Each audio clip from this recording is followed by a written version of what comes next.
మేడ్చల్ మల్కాజ్గిరి జిల్లా జవహర్ నగర్ మున్సిపల్ కార్పొరేషన్లోని సుక్కమ్మ కుంట నిండా ముంచారు ప్రజాప్రతినిధులు. కమిషన్లకు ఆశపడ్డ నాయకులను, అధికారులను మభ్యపెట్టి ప్రజా అవసరాలు తీర్చే పనులను పాతరపెట్టారు.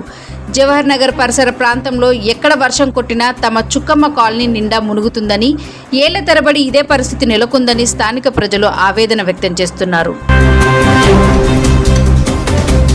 తమ కాలనీ సమస్యల గురించి చెప్తే ఇంటికి వచ్చి మరీ ప్రజాప్రతినిధుల మనుషులు బెదిరిస్తున్నారని ప్రజలు వాపోతున్నారు. ఇప్పటికైనా ప్రజా అవసరానికి ఉపయోగపడే విధంగా నాలా వెడల్పులు పెంచి నీళ్లు ఇళ్లలోకి రాకుండా చూడాలని, అలాగే ఫైరింగ్ కట్ట నుండి వస్తున్న నీళ్లు తమ కాలనీ రాకుండా ఉండాలంటే వాటిని చెన్నాపురం చెరువు మరమ్మతులు చేయించాలని వారు ఈ సందర్భంగా సూచించారు.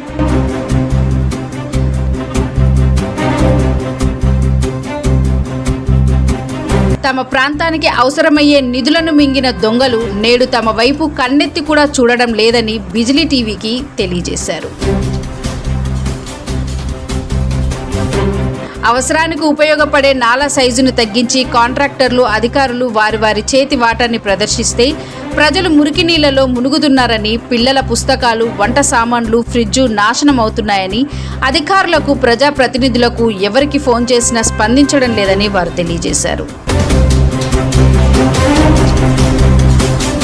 ఈ మధ్య పూర్తిగా తీసిన మట్టిని సైతం రోడ్డుకు అడ్డంగా పోయడంతో వర్షపు నీరు ఎటు వెళ్లాలో తెలియక తమ ఇళ్లలోకి మురుగునీరు ప్రవహించి దుర్గంధాన్ని లేపుతున్నాయని వారు తెలియజేశారు. వెంటనే స్థానిక ప్రజాప్రతినిధులు, మున్సిపల్ అధికారులు స్పందించి చుక్కమ్మ కుంటను సందర్శించి బాధితులు తగ న్యాయం చేయాలని, దాంతోపాటు నష్టపరిహారాన్ని అందించాలని, అలాగే సత్వరమే రోడ్లను, డ్రైనేజీలను మరమ్మతులు చేసి ఉపయోగంలోకి తీసుకురావాలని ఈ సందర్భంగా వారు బిజిలీ టీవీ ద్వారా ప్రభుత్వాన్ని సూచిస్తున్నారు.